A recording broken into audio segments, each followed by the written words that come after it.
movies. So they did something really nice earlier, and now they're having a good time together, even if they're shallow. And then they have this horrible death. I mean, it's horrible. Yeah. I mean, so the drink that they shouldn't have brought in, the condensation drips down on the HVAC. It affects the AC in there. Temperature starts going up, and it affects the tanning beds, which starts to amp way up on the voltage. So they're getting really hot in there, right? And do you want to take it from here? Yeah, and then they will just get...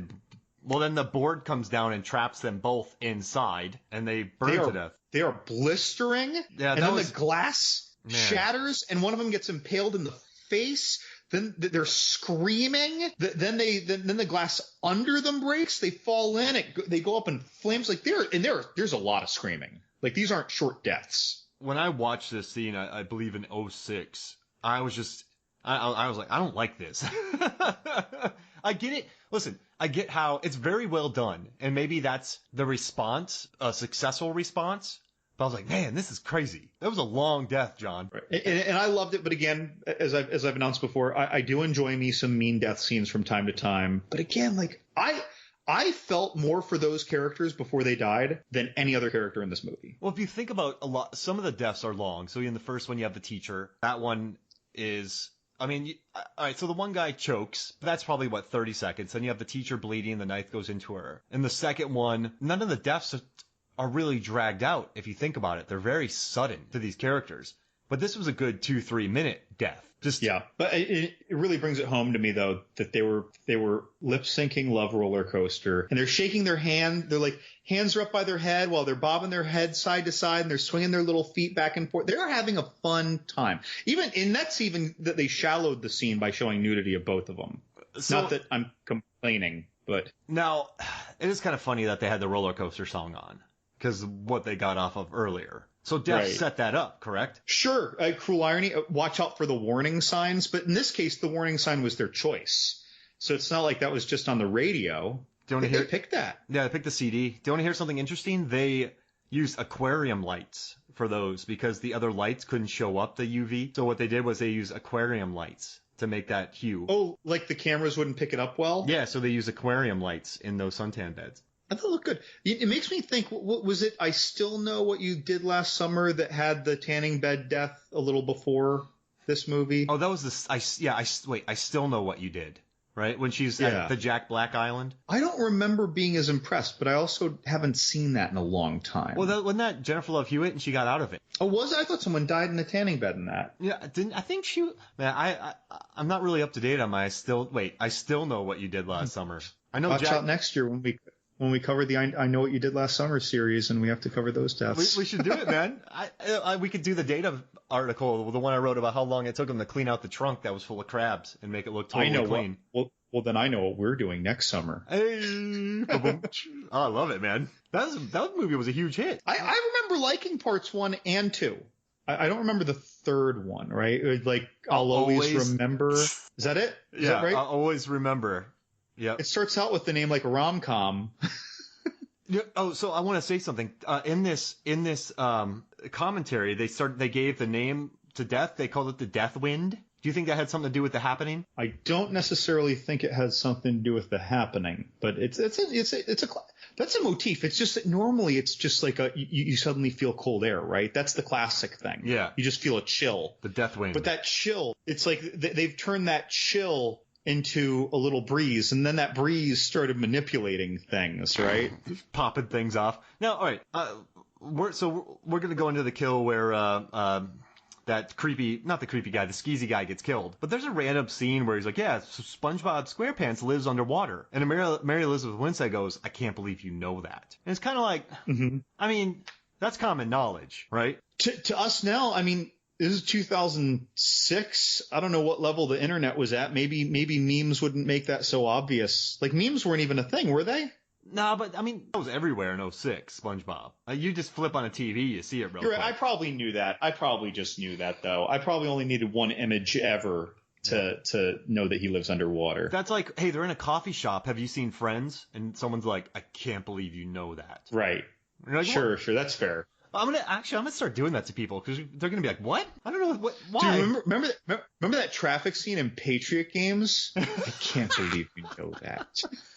You know, when Sean Bean, listen, one of his greatest all-time deaths is in that movie because he gets stabbed with that anchor of a boat, and then I think he gets shot and then stabbed, and then the boat blows up.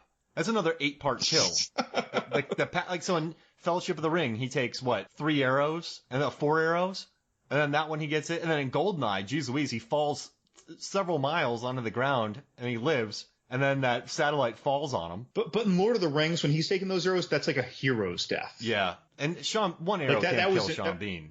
Right. Like you appreciate that it took several and that he took a couple more steps. He's like, you sons of bitches almost, you know. When I worked in that movie theater, I would go, so that was the last movie to always close. So I'd close up all the theaters, make sure no one was in there, lock everything up, check the bathrooms, just make sure everything's good to go. And I would go watch the final moments of Fellowship of the Ring to make sure everyone walks out.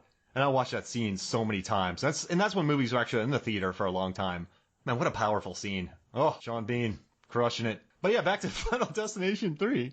What'd you think about when that skeezy guy gets propelled? You want to talk about the skeezy guy's death, right? Yeah, when he gets engine motored. Right. I mean, that was okay.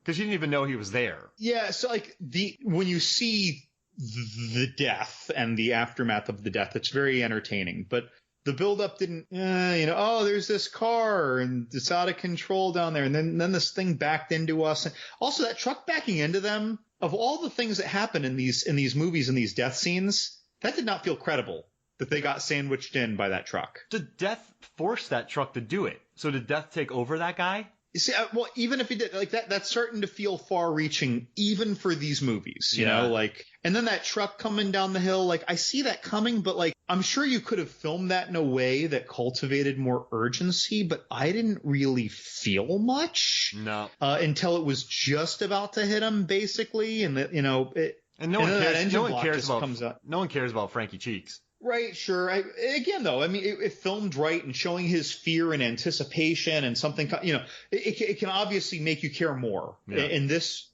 scene did not do that. It's really interesting to me how this is the same director as Part 1, where in Part 1 he sprinkled fairy dust magic into that infused a horror franchise, and a great one, I think, in general. And then in Part 3 he comes and makes all the mistakes that I imagine that a newcomer would make. And it turns out that David Ellis kind of does that too, because in Part 2, he did a wonderful job with a different angle. And in Part 4, I feel like he squanders everything. But we'll get to that in another episode. Now, Luis Romero's death, is that the angriest weightlifting you've ever seen? And there is a guy screaming while curling 15-pound weight. Right, no, so that's really funny to me too. There's a guy like benching 135, right? One big plate on each side.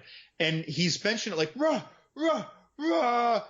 the dude, he might be my size. And folks, I'm big if you don't know me. Like, it's like, he might be my size. I'm like, what's going on there? And yeah, like you said, the guy in front of the bear, I thought those weights were 7.5s, by the way, when I think of gym weights. Like, he might be on rep 1000 if he's making that noise. Could be, but folks, let me know that. One line of dialogue as you're walking in, it's like, okay, guys, pick your weight. We're doing 50 reps. And then, it's in the background. It's not even a main thing. It's one line of dialogue. 10,000 reps now. Right. Did you hear? I did 1,000. So did you hear me counting? Luis Romero, Jockey McFootball player, and I'm not making fun of jocks because I played sports, but this character's nothing more than that. Would you say? This was written in a way that makes me think that David Ellis hates all jocks ever. Oh wait, no. James Wong hates all jocks ever because he made their lifting look ridiculous and or maybe roided out with some intention or just aggressive or maybe, I don't know. And they were even argumentative and kind of angry in the conversation that they were having.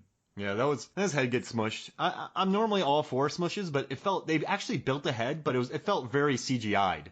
The head smush, right? It was, super CGI'd head smush. And the execution was fun, right? Like the execution itself was exciting, but the build-up was almost as aggravating as it was effective.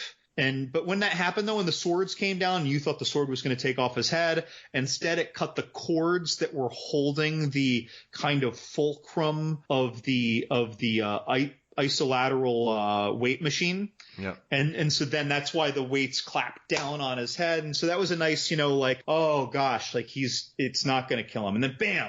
But everything around that execution, yeah, like, and even the CGI itself. Now, let's talk about a really good one. Aaron getting destroyed by the nail gun in the home improvement store that they had to shoot at nights because they actually let him shoot there, but they had to shoot at night. I remember in the theaters thinking that was a pretty great kill, the nail gun. Well, I mean, especially if we're talking about like the moments of execution of the death, like that was like, whoa. And the nails just kept coming too. So like when you finished your initial gasp, normally the thing is done and you're just looking at the aftermath, whereas it's like, and you still see her head twitching and her hand's up there. So her hand went up just instinctively because she's getting hit in the head, even though they're coming through the back of her head. I mean, it was just, yeah, that was pretty brutal. Yeah. When I think about this movie, I kind of remembered that nail gun scene. I was like, I remember liking that one. I felt like that was pretty done. But what are these kids doing in this store after it's closed? Like high schoolers. Well, I think that, it's just they were saying like at one point he was saying he wanted me to get rid of these birds before we left. So I think they were in charge of closing up and getting all the things set up that you would need to have set up already so that when people come to open the store, it's just ready to go. I'm making this up, by the way. I'm just rationalizing or something. I mean, yeah, there were two high schoolers. You'd imagine there would be some, 22-year-old assistant manager or something there. Yeah, I wouldn't let those two kids close up my store. I mean, unless her uncle owned the store or something. But yeah, man. This is another time where one line of dialogue. Yeah. One line of dialogue. Yeah. He said if we do this again, we'll get fired. Screw him. He won't fire us. He's my uncle. Right. Yes. Yeah. Yes. I can't believe he has you killing birds. Well, he's my uncle. I got to put up with some extra crap, but it's a good job. They really make you hate a lot of these characters before they get killed, though. I mean, he just murders pigeons. Yeah.